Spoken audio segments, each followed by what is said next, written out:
Welcome to Impulse. Do you remember what you were doing on August the 2nd this year? It was a Wednesday, and it was the day the global community used up the reproducible resources for 2023. This date is calculated on the basis of our ecological footprint, 60% of which is determined by carbon dioxide emissions. More than 1/3 of all carbon dioxide emissions are generated in the course of energy production. This means lower energy consumption not only saves money, but can at least give the Earth back a little time to regenerate. In this episode, we will talk about how significant energy savings can be achieved in the industrial environment thanks to a targeted use of sensor technology. And we will talk about what IFM itself is doing to reduce its ecological footprint.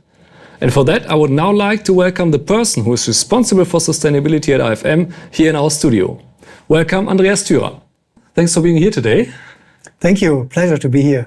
So, if you want to help others become more sustainable, you should set a good example for yourself. Is this a good summary of how IFM sees itself? Yeah, in a way it is. When I look to our, for example, certification scheme, which is the EMAS, Eco Management and Audit Scheme, we have selected one of the toughest audits that there is. Mm-hmm. And that was, I think, quite deliberately, because setting the standards high, raising the bar for ourselves, will not only bring us on a little faster than other standards, but is also, I think, a good example. And that was not always the case in there are only few enterprises who have that scheme. Mm-hmm. And for me, that was something really like a role model. Yeah. So, okay. The answer is clearly yes. Okay, perfect. So what exactly are the goals related to sustainability that IFM had set itself? I would say first and foremost, we have the goal of climate neutrality in the operative business in 2030. And you can see the graph here. That is really great because it's depicting very clearly and in a nutshell where we have been 2019. That is the basis of our climate neutrality approach. And there you can see we were closely to 12,000 tons of CO2 in 2019, and in 2025 we will have reduced that by much more than 50%. That is 55% is our intermediate goal. Mm-hmm. Up to 2030 we have set quantifiable intermediate goals, and one of the intermediate goals says 2025, and we will reach that goal. That is really very good for me, and it's a pleasure to say that we will, by innovation of the processes, we have rethought some manufacturing processes, we will reach that a little in advance. That is by 2024 already. That is next year. That's great to hear. It's just great. Yeah. Another point is maybe that we are at 100% full material declaration, or close to 100%. You never have full 100%, mm-hmm. but we are very close to that. And what we are aiming for now is that also for the trade goods, where we are only at 50%, we are 100% for our self-manufactured goods, and for our trade goods, we are striving for 50%. That is also a very tough goal, because you have to involve all the suppliers along the supply chain there to get to a full material declaration, which is very helpful for our customers, yeah, to analyze their supply chains and to comply with legislation, for example. Mm-hmm. Okay. So not only the company IFM, but also the products that IFM manufactures have an ecological footprint. What optimizations are possible in this case, and what aims do you have there? We have looked at the IFS 204, which can be seen here. That is really brilliant. That is our inductive sensor, and that is a sensor that we sell in high quantities. Therefore, it really made sense. That was 2.5 years ago to look at that first. And what you see there is a real life ecological footprint of that. And the third column from the left is the climate change. And there you see one big takeaway was the light blue section of that column clearly says that the use phase of the product, because the light blue column represents the use phase, is dominating the whole ecological footprint. And that holds for all the other parameters that we have looked at here, which are the most common parameters that you need to look at.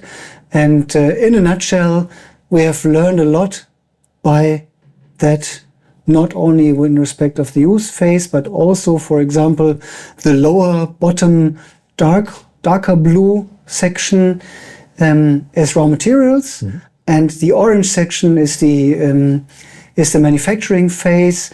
And also, if you look to the very leftmost column, you see a tiny red section there, yes.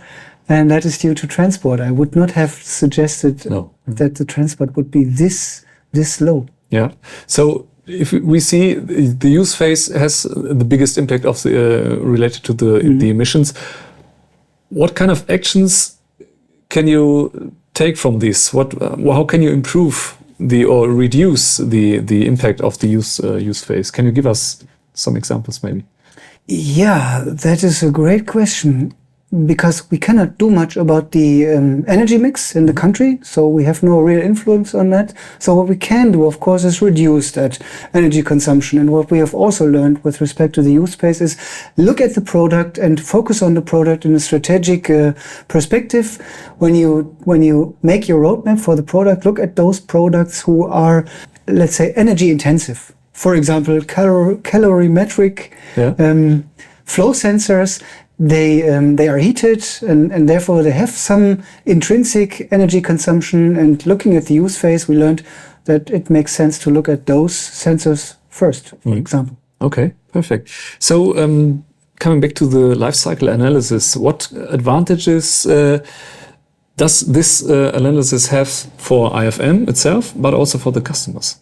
One example for us, for IFM, if I start with that, is that we get a strategic insight into our supply chain, into our products, where we should focus, what I just mentioned before. So we can really streamline our whole approach to that effect. But first and foremost, for our customers, it has two really significant, huge advantages, which are always also in my world are really driving value. That is, in the first place, they can analyze their supply chain, so they know what's in their product and what their product, they can analyze their ecological footprints themselves, because they need these data from us for that. That is real vital. And what is maybe even more significant is that they can actually proactively, so to say, comply with any legislation that's coming up, because this is coming up in the future. We know that there will be some legislation in respect of the ecological footprint, and we will help them comply, and that is a pleasure, of course. Okay, perfect. So thank you very much so far, Mr. Thürer. Thank you. We will see us again later in the program. And we will move on now to the most expensive form of energy, which is compressed air. And I will now be talking to my colleague Marcel Boy about the benefits of an effective monitoring of compressed air systems. Hi Marcel, thanks for waiting for me here. Hey Philip. So Marcel, I said it before, compressed air is one of the most expensive forms of energy. Why is it so expensive? Yeah, absolutely. So compressed air is the most expensive form of energy. And this is the fact here. We are in a compressor room. It's based on the production of compressed air. So here we have a compressor, and the compressor is working with electricity. And due to the fact that the electricity costs are increasing, therefore also the compressed air costs are increasing. But they are increasing a lot more than only the electricity costs, due to the fact that here a compressor is producing compressed air, but it's also producing heat in a higher amount. So we have on the one hand side the compression, and on the other hand side also the refrigeration and the filtration. So to achieve a compressed air quality which our machinery requires. So we have two components which are requiring electricity to produce compressed air, and therefore it's a so high value good. So when we talk about compressed air, of course we talk about pressure, but we also and really always talk about leakages in the pipelines or wherever. Why are these 2 points so important when it comes to energy costs and electricity amount by producing compressed air? Absolutely. So on the one hand side, for sure, you have to control the amount of compressed air which is used, and this is influenced by leakages. The more leakages you have due to wear and tear of your machinery, the more compressed air is escaping into the hall without any effect. And on the other hand side, you have to control the pressure, because both of them, pressure and leakages, are influencing each other. So the pressure level itself will influence the leakage. In fact, that 1 bar pressure 1 bar higher pressure is related to 13% of increasing leakage rate, Okay. and is also directly linked to 7% of more energy costs, because the compressor over here Yeah. has to work harder Yeah. to achieve a higher pressure. Sure, yeah. So you have to monitor both the value of the compressed air which is produced in cubic meter per hour, and also the pressure in bar here already in the production hall, in the compressor room, and afterwards also in the machinery. So what we also always hear is it's difficult to save compressed air during the process. Why is it so difficult? Yeah. So it is not, from my point of view, it is not difficult to save or to reduce the use of compressed air by reducing leakages, for example. But what is really an issue and what is a challenge for all of us is the missing transparency. So usually we do not know where the compressed air is escaping, Yeah. or what kind of pressure do we have here in the compressor and in the machine at all running stages. So we have to control pressure and volume and to monitor it, to define what kind of optimization afterwards is really useful for us. So the first step of an efficient management system is to create the transparency. And this can be made by devices, by monitoring devices, by sensors, which for example IFM can offer. Because what you cannot measure, you cannot steer. Okay, perfect. Yeah. So maybe let's talk about more about this transparency and the solutions IFM offers. Yeah. But I'd like to also talk with you about the impact of compressed air or leakages, loss of compressed air regarding to the efficiency and the production quality Yeah. directly at the machines. But I would say let's go over to some machines then. Absolutely. talk Let's go about- to the machines. Yes, perfect.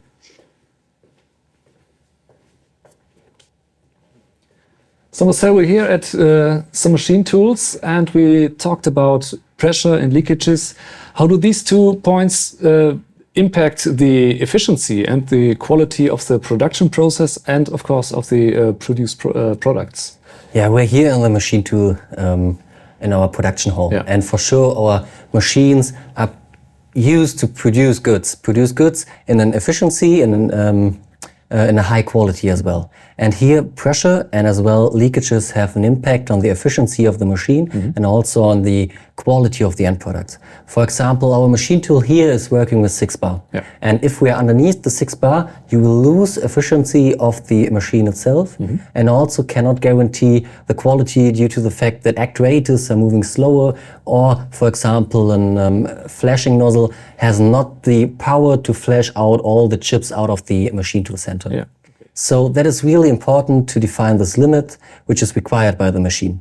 And what has happened in the past, if this limit is in risk for any kind of reason, for example, for an increasement of leakages in the system itself, then what have you done? You have increased the pressure at the compressor itself. Yeah. And then what is happening, we talked about it, 1 bar of pressure is directly linked to 13% of leakages, Yeah. and also to 7% of the energy consumption overall. So what is happening now? We have also defined an upper limit of this used pressure in the machine itself. Okay. Because if you increase the pressure also above the 6 bar, the machine is not working more efficient. You have then the fact that wear and tear, for example, increases. All these sealing, all these components have to be maintained. And also the quality can decrease when you have a higher pressure. Okay. So therefore you have to take into account the monitoring of the pressure and the volume of compressed air which is used at the machine level itself. Yeah, and for this monitoring, right from the compressor, right, and up until the machine tool, IFM offers products and of course also holistic solutions. Can you tell us more about that? Yeah, absolutely. We talked already about the compressed air meters in the compressor room. So we have big sized meters, but also for these machines, small sized meters. Yeah. So, and those compressed air meters are monitoring the compressed air consumption in cubic meter per hour, also the temperature and the pressure all in one. So we have one device, one hardware to monitor compressed air at the machine itself. But then you have to introduce this kind of information into your overall system, into your software maybe.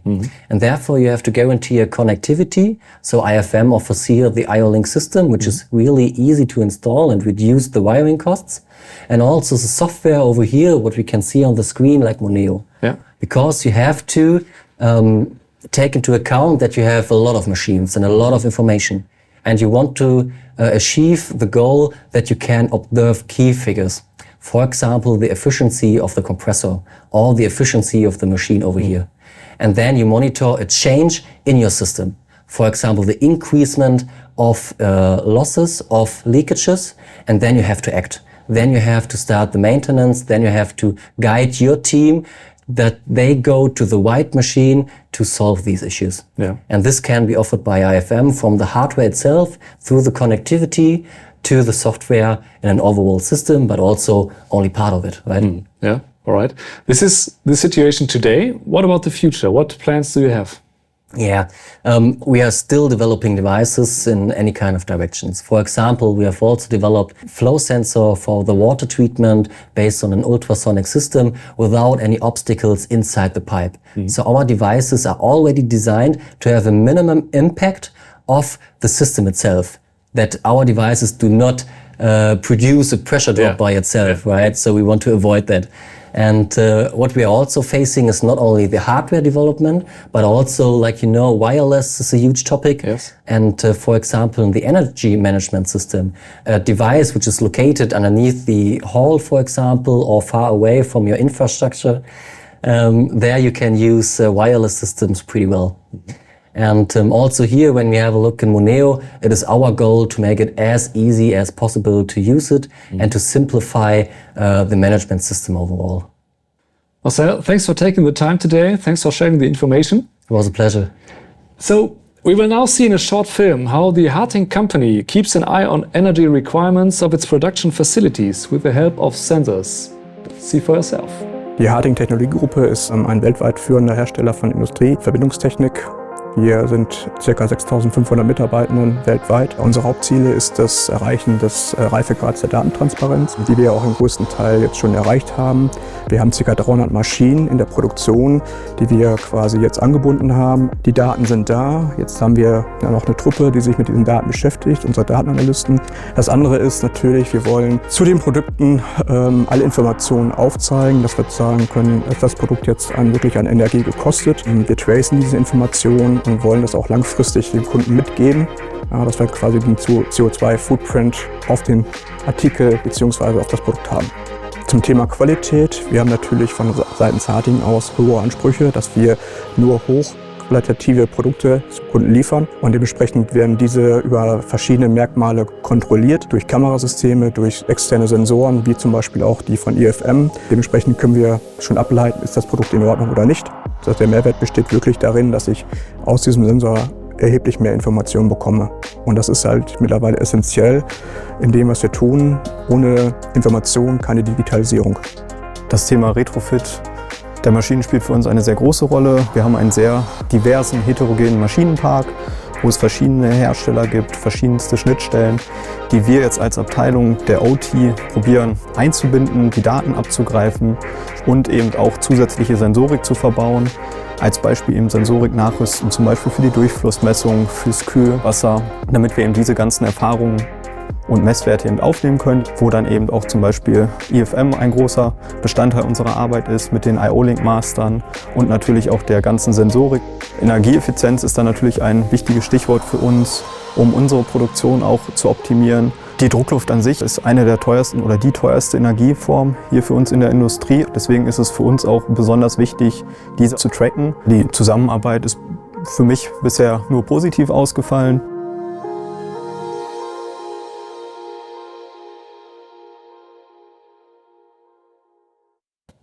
The companies Harting and IFM are aiming for climate neutrality until 2030, and about the challenges that brings this goal with it, I am happy to discuss now with Stefan Middelkamp, Andreas Imhoff, and back in the studio, Andreas Thürer.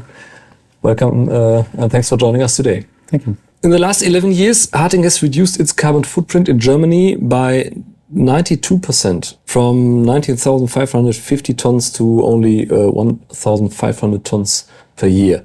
How did you achieve this huge success? We have started already almost 30 years ago. There, we issued an environmental award, which was granted every year. This award is promoted by the board, even by one of the owners.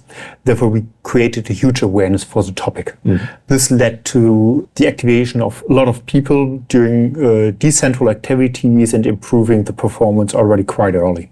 Honestly, the biggest impact we got by changing to green electricity and biomethane. Our owner operates a biomethane plant that we can get biomethane using for heating, generating electricity, and the additional electricity we buy from green sources as well. So there we have already zero emissions. So you have another 6 years to get rid of the last 1,500 tons. This should be then an easy one, I think, for you. Not at all. Not at all. The last 10% are the most difficult ones. Okay. It's mainly company cars, trucks. We have solutions for it, like electric vehicles.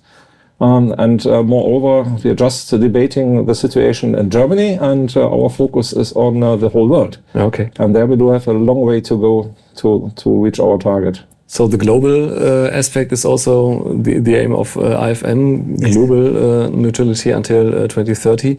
How's IFM performing on its way to this goal? First, I find these numbers really impressive and they are absolutely great. I can say, though, that we are also very well on track by engineering innovations and processes in manufacturing that we are really rethinking and that we have already rethought. We are at the moment reaching our 2026 intermediate target already by 2024, as it seems. So it's really great, and we have improved a lot, although I must say our base is 2019. So we will be at about 55 to 60% very early. Great. So where has it been easy to reach the targets, and where is or will it be tough? The most fun, I think, resulted from the innovative approaches to our process engineering and manufacturing. So although that was really tough to come up with a completely new process in manufacturing for our flexible film manufacturing that eliminated thousands of tons of CO2 equivalent per year. So that was tough, but that was also fun and very great to see. It was quite good to see the travel behavior improve very much. So that was also very good. But the challenges I think are coming up in the future, and these challenges are something like indirect emissions that we need to tackle.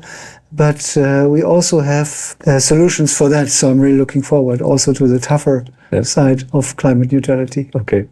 We heard about the award that Harting has introduced for, I think, since 30 years. How important is it to get the employees involved in this goal of reaching climate neutrality? How important is this awareness on all these employees? It's very important to have the right spirit in the factory. Yeah. Everybody should know how important it is to participate and bring in ideas for environmental protection.